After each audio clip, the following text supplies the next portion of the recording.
I wasn't supposed to talk to him. Especially not after what I lost. He was a stranger. And strangers don't stay. My daughter had already lost her father. I couldn't let her lose me too. But then he said something that cracked everything open.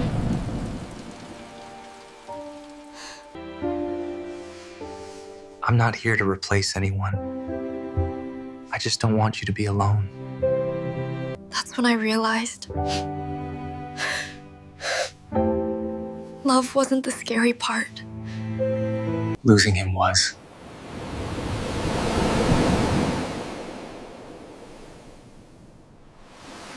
This is how I almost walked away from the only thing. I came to the coast because I could not breathe in the city anymore. People think grief is loud, crying, screaming, breaking things. But real grief is quiet. It sits in your chest. It follows you into the shower. It waits when you wake up. My husband Daniel died 13 months ago. Car accident. Rain. 1 second, he was alive. The next, a phone call. Our son Leo died 2 years before that. Cancer. 6 years old. Too small for so much pain. After Leo died, Daniel changed. He became softer in some ways, but also distant. He loved us, I know that. But grief made him tired. When Daniel died, something inside me shut down. I stopped answering calls. Stopped caring about food. Stopped looking in mirrors. My daughter Emma was 12. She needed me. And I was there, but not really there. So when summer came, my sister forced me to leave the city. Go somewhere quiet, she said. Somewhere with air. That is how we ended up in a small coastal town. Cold mornings. Gray skies. Long empty beaches. We rented a small wooden house near the water. Nothing fancy. Just enough space. Emma liked it right away. She said the ocean made noise, so her thoughts felt smaller. I did not feel anything, but I nodded. Every morning, Emma walked our dog, Milo, along the shore. Every morning, I watched her from the porch, coffee untouched in my hands. I was afraid of everything. Strangers. Silence. Happiness. One morning, Emma did not come back right away. I told myself not to panic. I always panic now. I put on my shoes and walked down to the beach. I saw her sitting on a driftwood log. Someone else was there. A man. My heart stopped. He was sitting a few feet away from her. Not too close. Not touching her. They were both looking at the sand. I walked faster. Emma, I called. She looked up and smiled. A real smile. I had not seen that in months. Mom, look. The man stood up when he saw me. Slowly. Calmly. I'm sorry, he said. I didn't mean to. What are you doing with my daughter? I asked. My voice was sharp. Too sharp. Emma stood between us. He's teaching me how to draw Milo's legs, she said. He's an artist. The man looked embarrassed. He held a small sketchbook in his hands. I'm Thomas, he said. I paint. I come here every morning. I did not care. You shouldn't talk to strangers, I said to Emma. But you talk to strangers all the time, she said. Like the lady at the store. This is different. The man stepped back. I'll go, he said. I'm sorry if I caused trouble. Emma looked upset. You didn't, she said. You didn't do anything wrong. I grabbed Emma's hand. Come on, I said. As we walked away, I felt his eyes on us. Not in a bad way. Just sad. At home. Emma was quiet. She went to her room and closed the door. I sat at the kitchen table. My hands were shaking. I told myself I did the right thing. I had to protect her. Still, something felt wrong. That afternoon, Emma did not come out for lunch. I knocked on her door. Go away, she said. I opened it anyway. She was lying on her bed. Milo beside her. You embarrassed him, she said. He's a stranger, I said. So are you to everyone, she replied. That hurt more than I expected. He lost his daughter, she added quietly. I froze. What? She moved away with her mom, Emma said. He hasn't seen her in years. I sat down on the bed. He told you that? She nodded. He talks like you, she said. Like he's tired all the time. I did not know what to say. That night, I did not sleep. I kept thinking about the way Thomas stood back. The way he apologized. The way he left without arguing. The next morning, I went to the beach alone. I found him sitting on a rock, painting the water. I stood there for a long time before speaking. I'm sorry, I said finally. He looked up. Oh, he said. It's okay. No, I said. It's not. I overreacted. He closed his sketchbook. I understand, he said. You're a mother. Yes, I said. And I'm afraid all the time. He nodded. I know that feeling. We stood in silence. I'm Claire, I said. Nice to meet you properly, he said. I took a breath. Emma liked drawing with you, I said. His face softened. She's very talented, he said. And kind.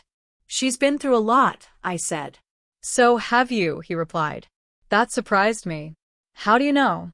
He looked out at the water. You carry it in your shoulders, he said. And in your eyes. I laughed softly. The sound felt strange. Would you like some coffee? I asked. He hesitated. I don't want to impose. You're not, I said. I insist. He smiled. Just a little. Okay, he said. That was the first time I felt something shift inside me. Not love. Not hope. Just a small crack in the wall I had built. And for the first time in a long time, I did not push it away.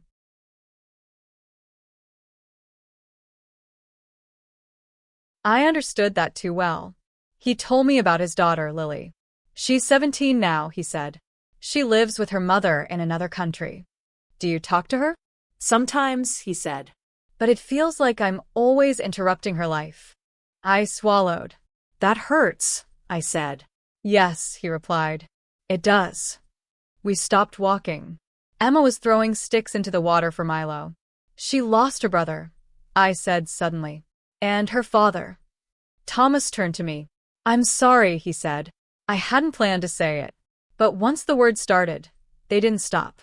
I don't know how to be strong for her, I said. I don't know how to be normal. You don't have to be, he said. That's easy for you to say, I replied. He shook his head. No, he said. It's not. We sat on the sand. He told me about his divorce.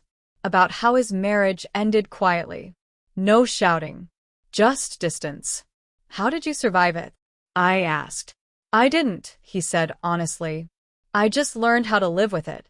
That felt closer to the truth than any comfort words I had heard before. Over the next weeks, this became our routine. Mornings on the beach. Coffee sometimes. Drawing lessons for Emma. Sometimes we talked. Sometimes we didn't. And somehow, the silence felt safe. Emma started laughing more. Eating better. Sleeping through the night. One afternoon, she asked me something unexpected. Do you think Dad would be mad if you like someone else? My chest tightened. No, I said slowly. I don't think so. Then why do you look scared? She asked. I didn't answer. Because the truth was I was terrified. Not of loving again, but of losing again. One evening, Thomas stayed for dinner. The food was simple. Pasta. Salad. Emma talked nonstop. School. Friends. Her drawings. Thomas listened like it mattered. After dinner, Emma went to bed early. Thomas helped me wash dishes. Our hands brushed once. We both noticed. Neither of us pulled away too fast. I should go, he said. Yes, I said. But thank you. For what? For reminding me how to sit still, I said. He smiled softly. That night, after he left, I cried. Not because I was sad, but because for the first time in a long time, I felt something warm. And I didn't know what to do with it. Something changed after that dinner. Not in a loud way. Not in a romantic movie way. Just small shifts.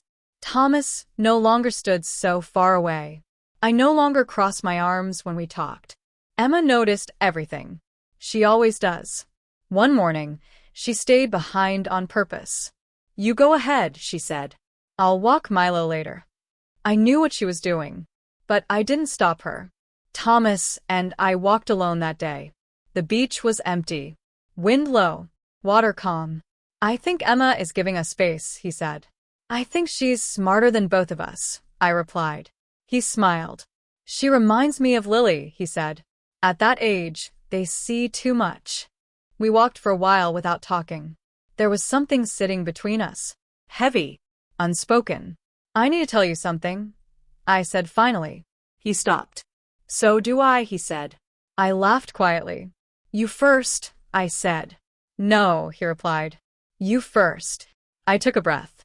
I'm not ready, I said, for anything complicated. He nodded. I figured, he said. I don't want to hurt Emma, I continued. She's already lost so much. I understand, he said. And I don't want to hurt you, I added, by pretending I can give more than I can. That was the truth. He looked relieved. And a little sad.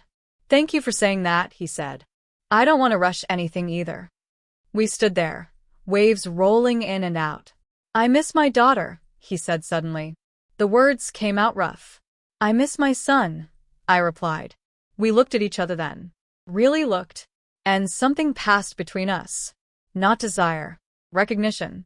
Grief recognizes grief. That afternoon, Emma showed me a drawing. It was of 3 people on the beach. A woman. A man. A girl. And a dog. No faces. Just outlines. It's us, she said. Do you want it to be? I asked carefully. She shrugged. I just want things to feel less heavy, she said. That night, I dreamed of Daniel. He was standing in the kitchen, smiling. You're allowed to live, he said. I woke up crying. The next day, Thomas didn't come to the beach. Emma noticed right away. Where is he? She asked. I don't know, I said. She looked disappointed. So was I. Later that afternoon, he knocked on the door. He looked different. Tired. Uneasy. Can I come in? He asked. Of course, I said. We sat at the table. I got a message from Lily's mother, he said. She wants to move again. My stomach tightened. Farther away? I asked. Yes, he said. I don't know how much time I have left with her. Even through messages. I reached across the table without thinking.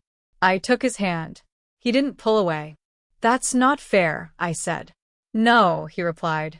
But life rarely is. He stayed longer than usual that day. We talked about parenting, about mistakes, about guilt. I feel like I failed her, he said. You didn't leave, I said. Sometimes staying is the hardest part. He looked at me then. Really looked. I don't want to fall in love with you, he said quietly. My heart skipped. I don't think I can survive losing another person, he continued. I swallowed. I don't want to fall in love either, I said. But I think we're already standing too close to the edge. Silence filled the room. Not awkward. Honest. He stood up. I should go, he said. I nodded. At the door, he hesitated. Thank you for letting me be here, he said. For trusting me. Thank you for being gentle, I replied. He left. That night, Emma came to sit with me. Are you sad? She asked. Yes, I said. Because of him? Yes. She leaned against me. You're allowed, she said again. Dad wouldn't want you to disappear. I kissed her hair. I know, I whispered. I'm just scared. So is he, she said. That's why he's nice. Weeks passed. School got closer. Summer felt like it was slipping away. Thomas and I didn't avoid each other. But we were careful. Too careful. One evening, there was a storm. Wind loud. Rain heavy. The power went out. Emma was already asleep. There was a knock at the door. Thomas stood there, soaked. I just wanted to make sure you were okay, he said. Come in, I said. We lit candles. Sat on the couch. Close enough to feel each other's warmth. Thunder shook the house. He reached for my hand when it happened. Not romantic. Instinctive. I didn't pull away. I don't want to be alone anymore, I said softly. He turned toward me. I don't want to replace anyone, he said. I just want to walk beside you. That was it. That was the sentence. I leaned my head against his shoulder. He rested his cheek on my hair. We stayed like that for a long time. No kisses. No promises. Just breathing. Just presence. Outside, the storm slowly passed. Inside, something settled. And for the first time since everything broke apart, I didn't feel like I was betraying the past by wanting a future. After the storm, nothing went back to how it was before. But nothing became simple either. Thomas didn't stay the night. He left once the rain slowed. We both knew it was the right choice. Still, when the door closed behind him, the house felt larger. And emptier. Emma noticed it the next morning. You look different, she said while eating cereal.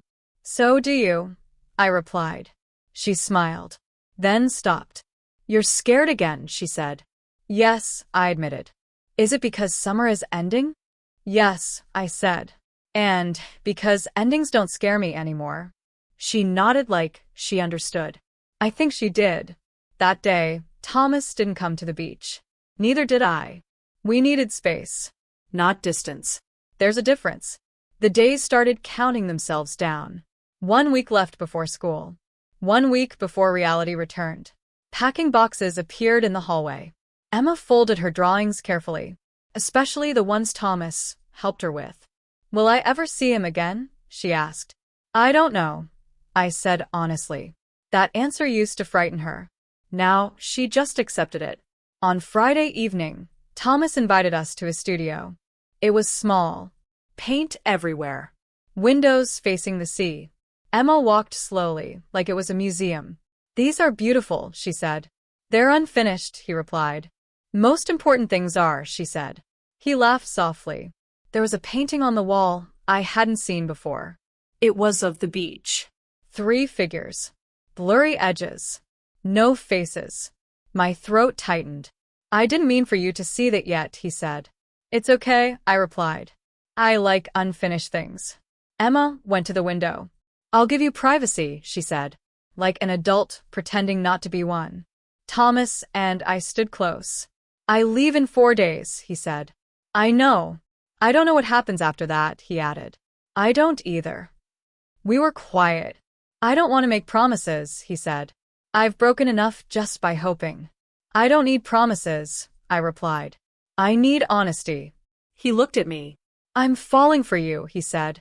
And it scares me. I nodded. Me too, I said. And that scares me even more. We didn't kiss. That mattered. Because this wasn't about desire. It was about trust. That night, Emma asked if she could sleep in my bed. She hadn't done that in months. Are you afraid? I asked. No, she said. I just want to remember this version of us. I held her close. I will always choose you, I whispered. I know, she said. That's why I'm okay sharing you. I cried quietly after she fell asleep. On our last full day, we went to the beach together. All 3 of us. Milo running ahead. We laughed. We argued about lunch. We talked about school. Normal things. At sunset, Thomas walked Emma home. They hugged. Longer than usual. Don't stop drawing, he told her. Don't stop showing up, she replied. When we reached the house, he turned to me. This is where I say goodbye, he said. For now, I replied. He leaned in. Not a kiss. A forehead touch. Intimate in a quieter way. All right, he said. I'll answer, I replied. That night, I sat alone on the porch, listening to waves, thinking about risk. Love is not about certainty. It's about courage. The next morning, he was gone. The beach felt empty again. But this time, the emptiness didn't swallow me, because something had been planted. Not a promise, not a fantasy, just the knowledge that I could still feel, still choose, still risk. And that changed everything. Going back to the city felt unreal. The noise, the crowds, the way life kept moving like nothing had happened. Emma started school again. New teachers, old classmates. Some people were kind. Some didn't know what to say. Some avoided her. She handled it better than I expected. I handled it worse. At night, After she slept, I reread Thomas's messages. Nothing dramatic. No declarations. Just small things. Saw the ocean today. Thought of Milo. Painted for 3 hours. Didn't hate it. Hope Emma's first week went okay. I replied to all of them. Sometimes right away. Sometimes after staring at the screen for an hour. We didn't talk about the future. Not yet. Weeks passed. Then months. Autumn came quietly. Emma's birthday arrived. Her first without her father. Her third without her brother. I asked her what she wanted. She thought for a long time. I want dinner, she said. At home. Just us. And maybe Thomas. If he can. My chest tightened. I'll ask, I said. He replied an hour later. If you want me there, I'll be there. That sentence stayed with me. If you want. Not pressure. Not expectation. He arrived with a small gift. A framed sketch of Emma and Milo on the beach. She hugged him without hesitation. I missed you, she said. I missed you too, he replied. Dinner was simple. Soup. Bread. Cake from the store. But the room felt full. After Emma went to bed, Thomas and I sat in the living room. So, he said softly, this is your real life. Yes, I said. It's messy. I like messy, he replied. It means things matter. We sat quietly. I've been offered a teaching position, he said, at a small art school. Here? I asked. Yes. My heart raced. I haven't said yes, he added. I didn't want to decide without talking to you. I swallowed. That's a big step, I said. So is staying away, he replied.